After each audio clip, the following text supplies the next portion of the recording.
Welcome back to another episode of Technology for Independence with Christopher Cooley. Today, Christopher Cooley is going to be talking with a gentleman with the video production company, so stay tuned.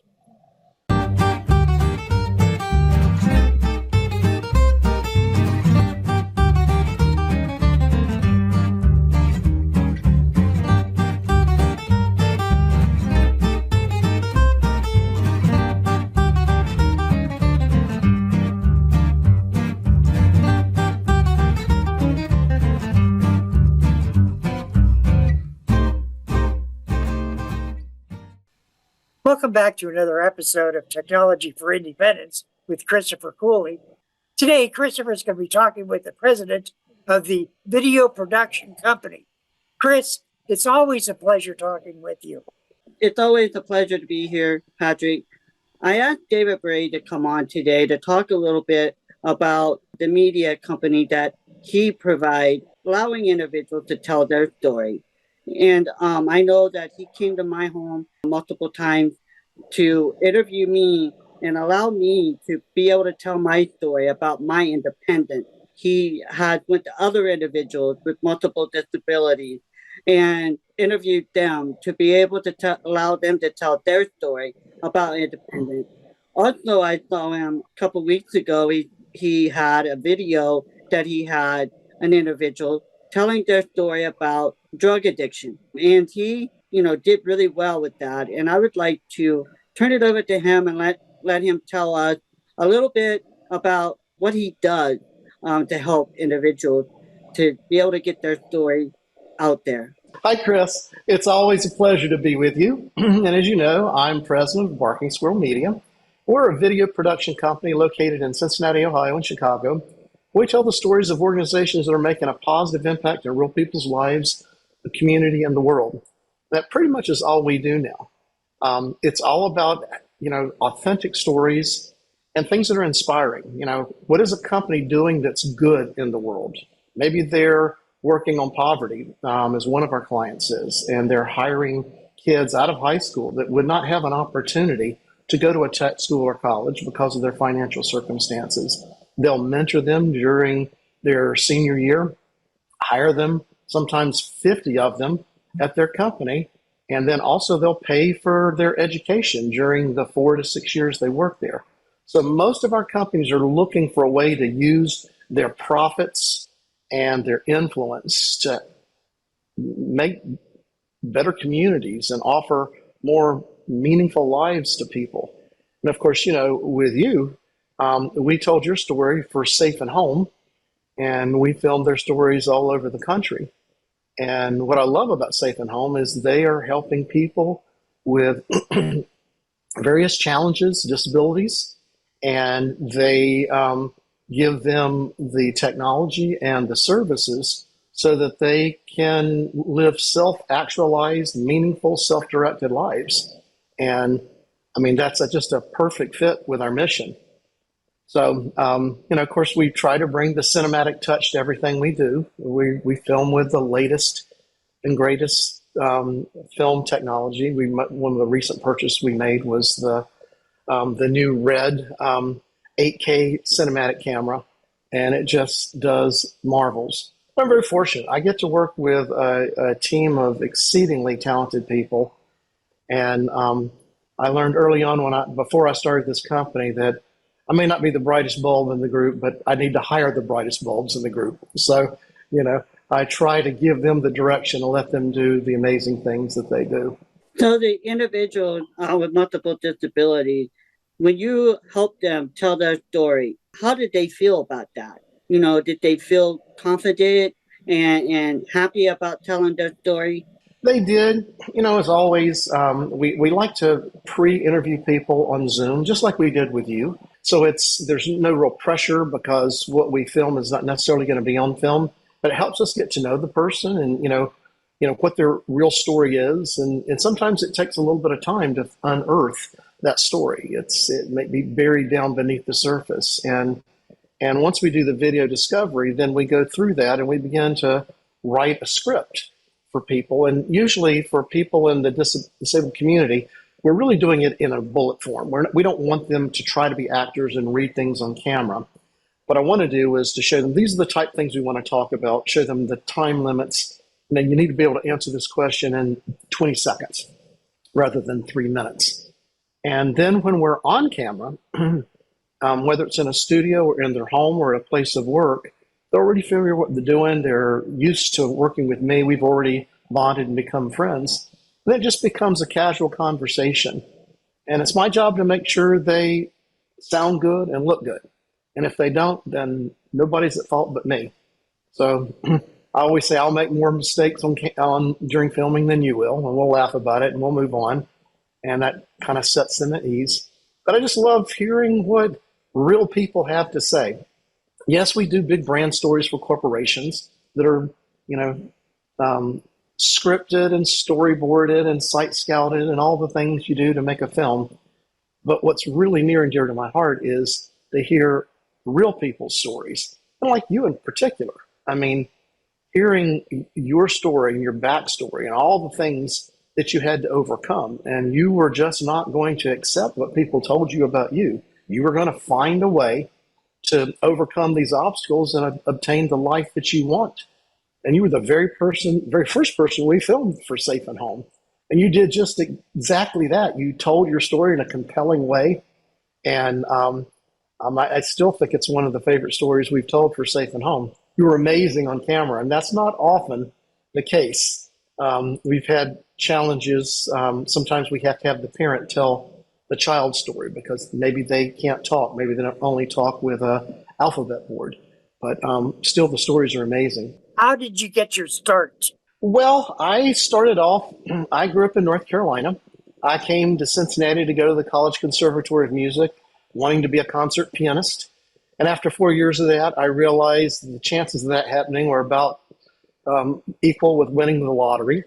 And so being a dumb musician, I went on and had a master's in conducting. And I was in the arts for years. And I did the one thing I swore all my young life that I would never do. I took a position as a musician at a church. And I'd promised my dad that I was too much a classical purist. I would not do it.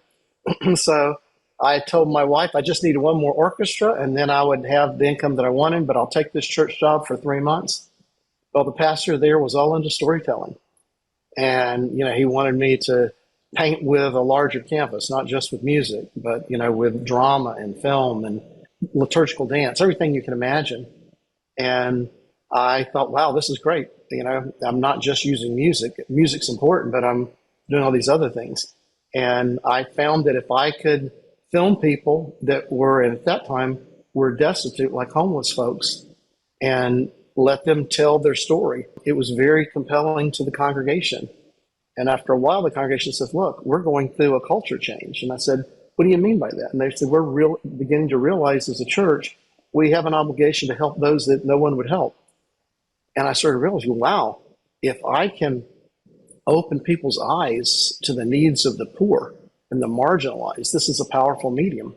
So I went on to do a PhD in a form of storytelling. And not too long after that, my partner that I'd been working with, we just decided to quit everything and we were going to launch a company. And we early on decided these are the type of stories we're going to tell. But initially, you got loans, business loans, and you just got to take whatever work comes your way. And it took us a couple of years to become known as storytellers for those that make a positive impact. But once that got out there, we don't really seek a lot of work. Most of the work comes to us. Companies find out about us.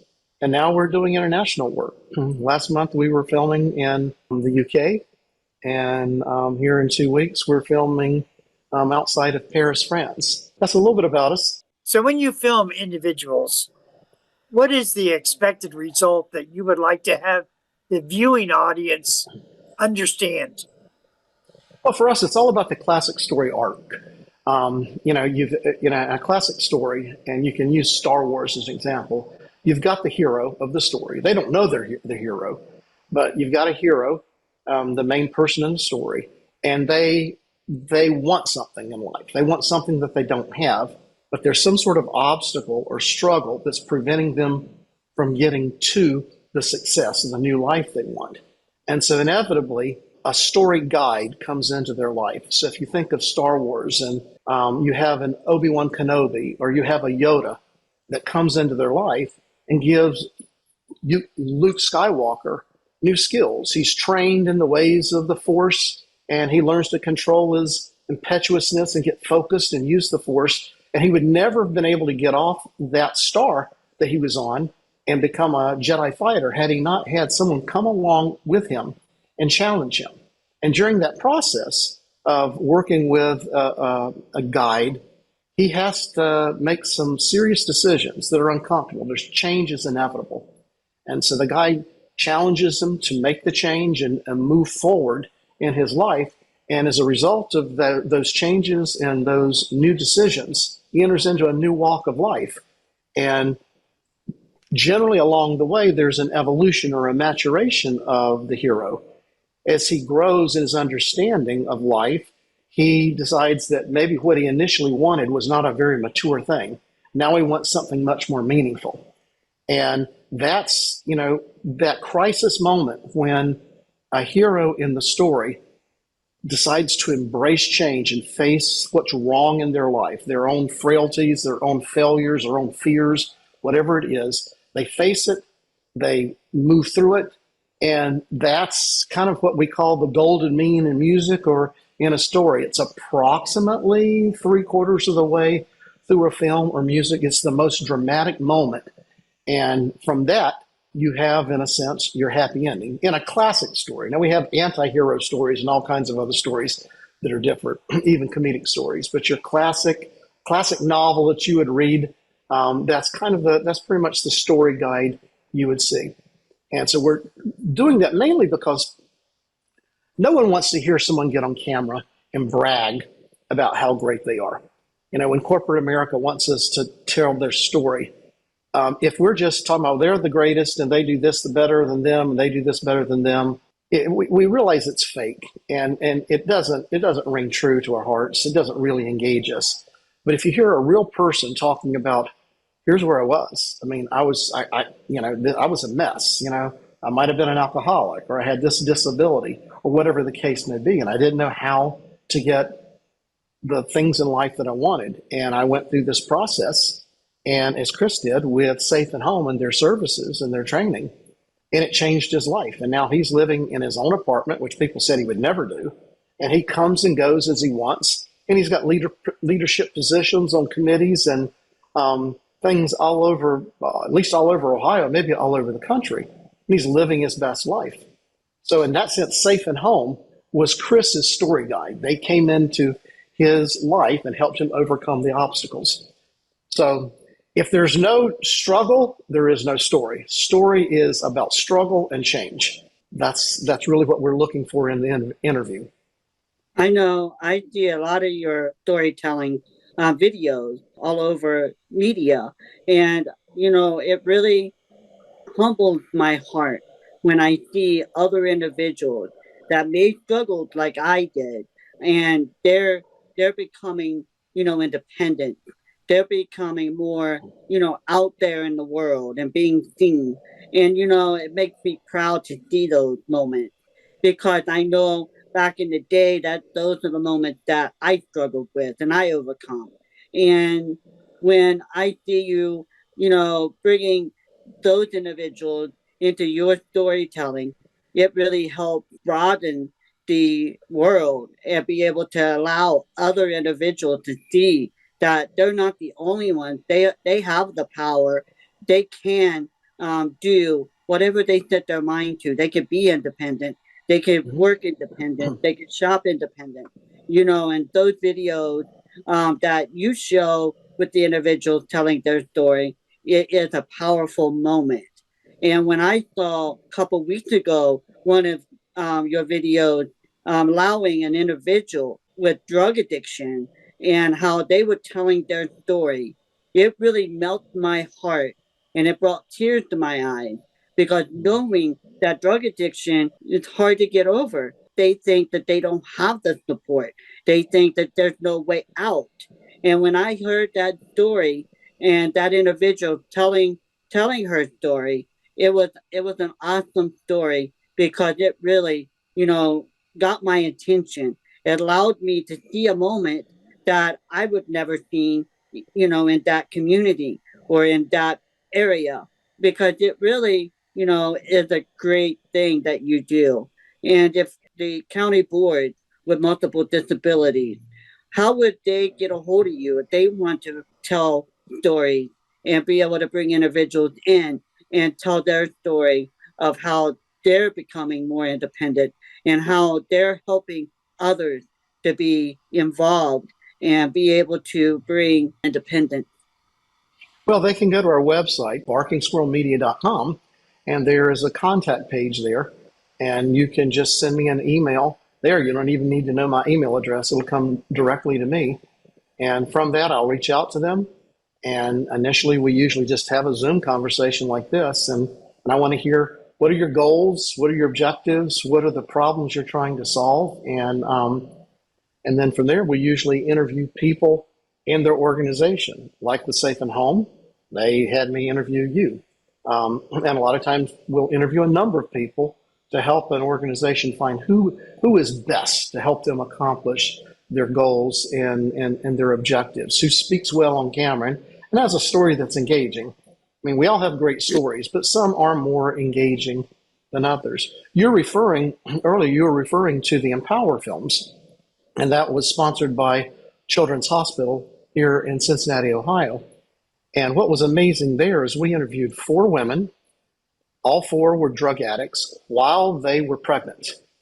And the system, the way they were treated in the system, they wanted help, but the hospital system at that time treated them with no dignity. It was just inhuman the way they had been treated. And so we wanted to tell those stories. We wanted to encourage people that deal with those that come in with drug addictions, especially pregnant moms, that these are humans. You don't wake up in the morning and say, you know what, I think I want to be a drug addict. I'm going to start using heroin today. It's the struggles and pain and obstacles in life that came their way that really put them in that situation. So we should have compassion and help them find a way out. And in the case of the Empower videos, it was that Empower organization from Cincinnati Children's Hospital that came in and said, we're going to work with these pregnant moms that have children. And even though they may have had a number of children taken away from them earlier, now they've come to us. We know they have addiction. They've come to us early on. And we're going to put them through the rehab. We're going to do whatever we need to do and give them the support that they need so that they can get through the pregnancy drug-free. And then they help them find meaningful jobs and places to live. I mean, it's just beautiful. It's just a beautiful work that they're doing. It's inspiring. Another reason we tell stories is one of my secondary goals is I want to change the way corporate America does things. If I elevate, there's a chemical company that we film for extensively. And people say, why would you film for a chemical company that's poisoning our environment? I said, no, not this chemical company. Every decision they make is to make sure that they're not going to pollute the land, the water, or the air. And they make chemicals in a different way, and they make them so they're not forever chemicals. They make them so that they can be recycled, and they're not pouring toxin. And they put a lot of pressure on the big boys around the room because they make the core chemicals for the big boys. Well, if I elevate this particular company, I won't mention their name without their permission, but if I tell their stories and all the great things they're doing, it engages an audience, and then it puts some subtle pressure on other corporations to do the same. Because what happens is people say, wow, I love this, the story of this chemical company and what they're doing, the positive things they're doing in their employees' lives and in the community. And, we need to do some things like that too. We need some credit. And so all of a sudden, the board starts rethinking how they do business, because employees will leave one company that's not doing it right, especially young people, to come to a company that has a larger mission in the world than just making money. So it's great because the good companies get more employees, better employees, and companies that are mistreating people lose employees. So it starts putting pressure on them to raise the bar in the way they treat people, the way they do business.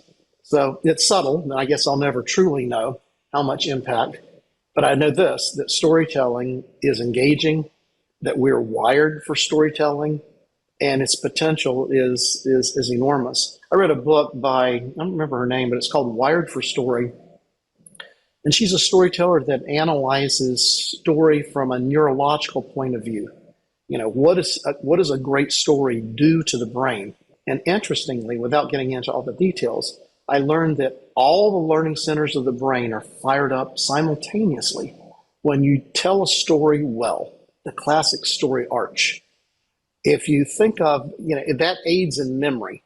And the more we remember and the more powerful the emotional experience, the more impact it has on us and gives us the capacity to change. For example, a great salesman knows that if he can engage the emotional core, the heart of a prospective client, he will get the sale.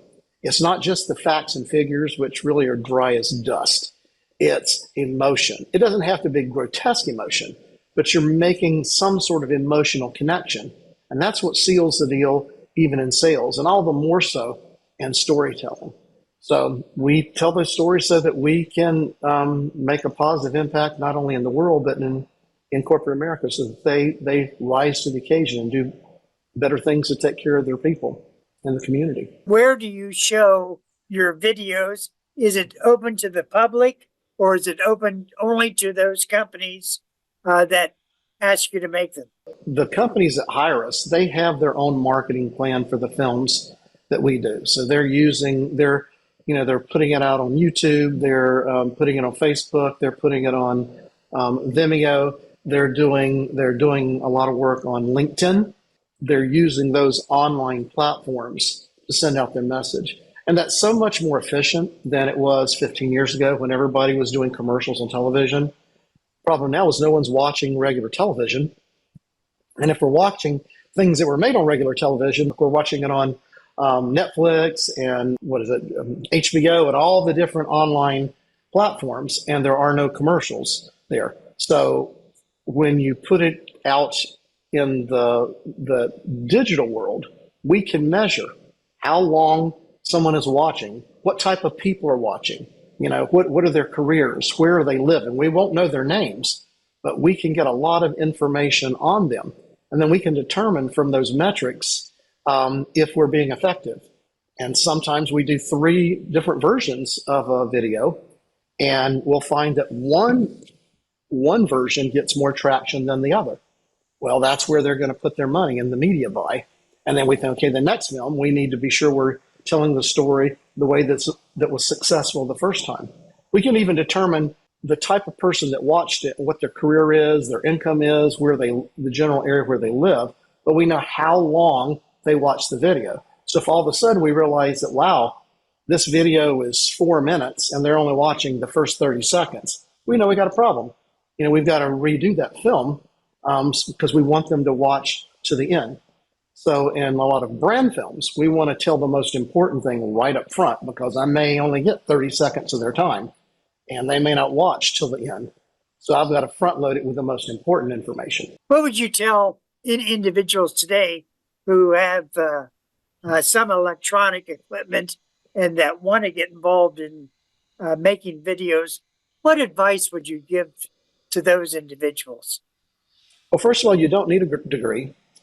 What you need to do is get a camera and get some editing software, and a lot of it you can get online for free, and just go film people and come back and try to edit it. There's nothing more sobering than looking at a film that doesn't look the way you thought it did when you filmed it. Then you realize it's a real lesson, or wow, they're dark, I didn't light this well, or wow, there's noise in the video, I had the camera too far away, or there's too many shakes. And that will motivate you to get online and learn how to resolve those problems.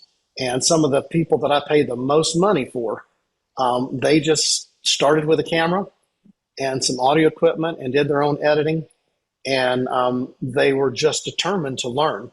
And this is, by and large, a self-taught industry. And the other thing is to volunteer with local video production companies. Just be a personal assistant, even if you don't get paid. Hang around people that are filming and learn from them and watch how a set operates. It's like a PhD. It's amazing how technology has come, you know, with cameras and different microphones and all kinds of things to be able to tell stories and be able to, you know, show the independence and different, you know, things in life. And, you know, technology has came a long way, you know, working with Patrick and making, you know, videos for the telecast program. You know, it's amazing. I always think how many hours that Patrick put in putting the video together and taking things out of the video and making it look professional. I have to say that it amazes me of how individuals that work ethic and be able to just do it. And it just amazes me how that can happen just with technology and cameras. One of the things that I used to do, and we would do it as a team, is we would watch one of our favorite movies, especially if it's a story filmed in a real location rather than a story filmed on set. And we would freeze frame and see that there was, where are the lights coming from? Well, you can see a light creating a shadow here, so you know it's coming from there. We can see a light creating on the back, so you know there's a light back there. That's a great way to learn lighting, is just to look where lighting is coming from and what colors they are. So most of this is online. You can learn just about anything you want to learn online. You just do a Google search for how to improve in a certain area. It's amazing what you can learn. Any last words of wisdom? If you really are interested in storytelling and video production work, it's a challenging career and it's a competitive career, but find a mentor. Find someone that runs a company, find a director of photography, take them to coffee, and try to ask them as many questions as you can to learn from them, and hopefully will allow them to invite you on set so that you can serve them coffee. I don't care. Learn how a video production company functions. They were talking with Christopher Cooley and David Bray. David Bray is the president of the Barking Squirrel Media, and they tell stories of organizations that make a positive impact in people's lives, the community, as well as the world. Chris, David, it is always a pleasure talking with both of you. Thank you. It was a pleasure being here.